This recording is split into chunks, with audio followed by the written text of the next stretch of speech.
Family and fellow soldiers, I'm the Professor, and this is the Moment of Truth. A lot of you have children, particularly school-aged children. And I know that when it comes to stories about black children being mistreated, whether it be at school or in the society in general, that for a lot of you, you feel very strongly about it. I know because I can see what the comments are that are listed. I see and hear about these assaults on black children just like you do. In that case, you're probably wondering, why is it that Professor Truth doesn't talk about it very much? Let me tell you why. Whenever I hear about these assaults and these attacks and murders of black children, it's not a good thing for me to be focusing on it because, truth be told, I would very easily be able to get myself into quite a bit of trouble if I were to dwell on such a thing too long and to comment on it. If I were the one who was commenting on it for too long, well, those people would have me on every list imaginable. When it comes to the safety and to the safeguarding of children, that's something that I don't play about. Far as I'm concerned, you call yourself harming a child, you're taking your life in your hands. I don't care who you are, what you claim to do for a living, or what BS excuse you're going to try to put forward. Elijah McClain was murdered, and then the animals who killed him decided to go to the very place where they committed the murder at, and they took photographs of themselves reenacting the murder. In Aurora, Colorado, you recall, you had a whole group of black girls who the police had at gunpoint, one of them just 6 years old. And these bastards, they called themselves trying to handcuff the 6-year-old. But apparently, the handcuffs were too big for her little arms, so they had to give that one up. But they had these children on the hot pavement at gunpoint, because apparently seeing these girls who clearly were unarmed, the police were just scared out of their wits, right? This is domestic terrorism going on here. That's what this is. And then, of course, the authorities on cue, testing the public, say, why, there's not going to be any charges. We don't see where the law was even broken. The police chief says, well, we'll go ahead and do an investigation, but don't expect anything to come out of it. Maybe we need to review some procedures or something. I don't know. The family is sued, but as I've been saying for the longest time, black folks need to get off that mess about thinking to themselves that they're going to be hitting the lawsuit lottery. When black children are attacked by these thugs with badges, when black children are assaulted, when black children are killed, that's not a civil matter. That's a criminal matter. We're going way beyond a check at this point. This is not about making the city pay through the nose. This is about making sure that these violent scumbags do not ever harm another child ever again. That's the place that we should be at this point. There is not supposed to be anything on this planet more important to you than your children. And there should not be anything that you are not willing to do to ensure the safety of your children. And as long as the individuals who have attacked your child, held them at gunpoint, or done some other horrible thing, including killing your child, as long as they're running around, neither you nor your family are safe. Your community is not safe. These white supremacist thugs target and kill children. And that makes me see red. That's the kind of thing that'll make somebody black out. And then when they come to later on, is like, oh my, what happened? These white supremacist thugs, they make sure that when they target black children, they do it in a time and a place and a location where there's not any black men around. They do that. That's why they murder Tamir Rice, holding black girls at gunpoint, ambushing and murdering Elijah McClain. That's the reason why they do it like that. It's like, okay, we got ourselves one who's isolated. Okay, we can get away with it. Because these white supremacists are all on code to harm and murder black children. This is domestic terrorism. White supremacist race killers looking for soft targets. Now, of course, I know that all of you have heard about the incident where you had the black teenager who was assaulted by a couple of thugs with badges in Bridgewater, New Jersey. What had happened was there was this white teenager who was menacing one of the black teenager's acquaintances. Black teenager says, hey, instead of picking on somebody small, you need to pick on somebody more your own size. It's like, why don't you go ahead and try that with me? Okay, they get into it. The cops come running up. They leave the white thug alone. And this guy's bigger than the black child, by the way. But the cops aren't concerned about that. He's not a threat. The black teenager is, and the white male cop in particular, far as he's concerned, he starts throwing this kid around. Oh yeah, if he thinks to himself, I've got some cover I can claim, oh, he was resisting arrest. They tell the white thug to sit down on the couch while both of them jump on the black teenager. They handcuff the black teenager. They don't have any concern for the white thug at all. In fact, even the white thug was surprised. You watch the video and he sits here. When the cops pass by him, he's got his hands up as if, okay, I guess you're going to put me in handcuffs too. They walk right by us. Oh, no, you're white. We ain't do it. We came here for this nigger. So egregious, so blatant that even the governor looked and said, we can all see what this is. The police department, of course, is running interference for the two thugs in particular, telling everyone, well, we're going to do an investigation and look into it, which is them giving the middle finger to the black community. And what they're saying is, yeah, we know a crime occurred here. Yeah, we know that this was racial. And yeah, we know that these two ought to be looking at charges themselves, but no one's going to make us do it. And the community's already shown that as far as they're concerned, they're going to sit on their hands and, well, the police are going to go back to business as usual, which is harming and murdering black children. That's the message that was sent. I get mad as hell just dwelling on it. That's the reason why you don't see me talking about it, is the kind of thing that makes me, especially the way that I am, liable to say all kinds of things.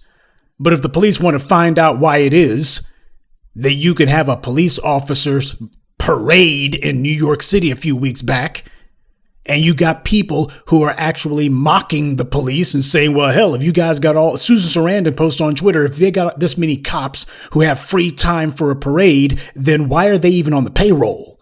The police want to know why that is. They can blame themselves. They have no one to blame but themselves. This is the thugs with badges, making it very clear that they're testing the electric fence. We'll continue with the moment of truth in just a moment, but first, a word from the official sponsor of Black Empowerment, Power Tools. There's no telling when something's going to come up, so make sure you carry your power tools at all times. You never know when you're going to need to bring the hammer down, or when you'll have some trash that needs to be blown away, or some obstacle that requires cutting down.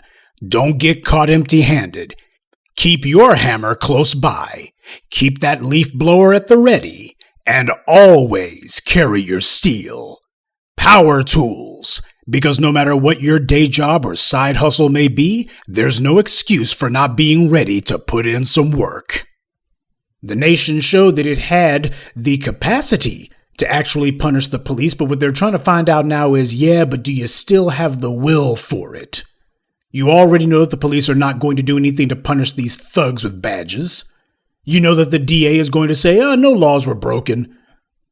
The only thing that has ever been effective at making sure that police are punished is when the community gets involved.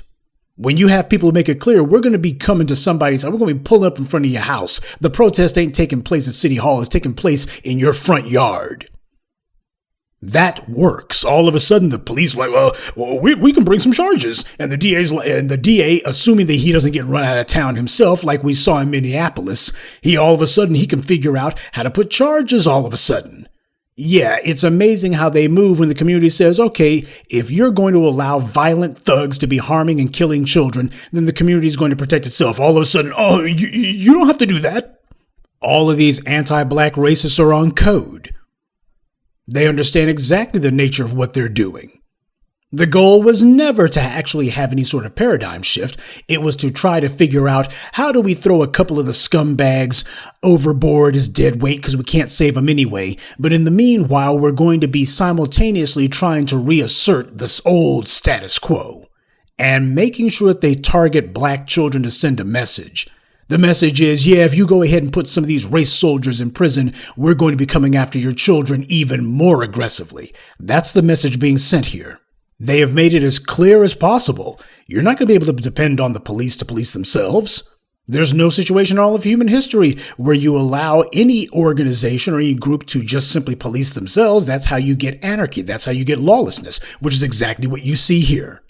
But the other legal authorities have also made it clear they are all on code, all of one accord, that when it comes to black people, it's open season on black people, particularly black children. There is not even an unspoken understanding. It is boldly spoken openly that where black people are concerned, black people are targets, and that they're not going to do anything so long as the person who's harmed is black and the individual who did it is not. Now, in the case of the young man who was assaulted in New Jersey, I've seen the interviews his mother gave with Don Lemonade. And yeah, she did give a passing mention to race, but what she said was, well, if it isn't racial, then what is it? That's precisely the kind of watered down, milquetoast, vacillating, nondescript, indistinct language we don't need. And while I was disheartened, if not disgusted, to see yet another black mother who sees her child or loved one being harmed and she's speaking mamby-pamby as if she doesn't really know what's going on. She's not sure what nation, much less what planet she's on. I was not necessarily surprised, though, because on cue, Mushmouth Crump was also there. That's your first clue that the fix is in. I swear this clown must have his own private jet that he jaunts around on. That's the only way he can get from one of these locations to the other so quickly. As black people, yes, it is important that we have our tangibles. We must. Our resources are what are owed to us, and it is our due. We have earned it. But what's also more important even than that, more important than making sure that we get whatever tangibles we're owed, is to make sure that our children's safety is assured. Now, when you have thugs being allowed to harm black children and the state gets behind them and says, we're going to make sure that you're not allowed to touch them. They can harm black children anytime they want to. The state is allowing them to do so. That is state-sponsored violence. And you do not respond to state-sponsored violence by bringing in some mushmouth ambulance chaser who's going to be saying, the city needs to make life. There needs to be some changes in accountability so that the public doesn't have to fear the police. That's not what we need here. This is not the time to be speaking fork-tongued double-speak. The young man's mother is sitting here talking about that she wants them to be unemployable. Unemployable is a far cry from punished. Not to cast aspersions on her, but judging by the interview that she gave and the other statements that I've read from articles online with her, she seems to be much more interested in trying to get the bag than she is with the fact that her son almost wound up in a body bag. Can you imagine what the response would be from any other group anywhere else on the planet if you had this other group systematically targeting their children?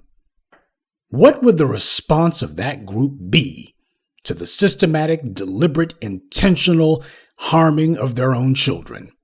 See, there are too many black folks who, if they think they sniff an opportunity to try to get themselves a come up in the courtroom, so that's what they think. As far as they're concerned, they want for people to go from thinking of the harming of their children as being a racial matter to suddenly it's a family affair. It's a private concern. That's the game that they want to play. That's part of the reason why I have learned, and I hope that you have learned as well, we can't be running around automatically putting on the cape no matter how angry these things make us. And they make me absolutely furious. Because the problem is, on the one hand, we'll be sitting here demanding actual justice, and on the other hand, you'll have the family trying to figure out how to maximize the size of whatever check they're anticipating getting. But that whole thing about getting a check, they're going to be bringing that to an end. Those black girls in Aurora who the police held at gunpoint, that happened in August of 2020. That was just 5 months after the murder of George Floyd. So only 5 months after the murder of George Floyd, you had some white supremacist thugs down in Colorado who decided that they were going to do one better than that, and they were going to be pointing guns at children. They did that deliberately.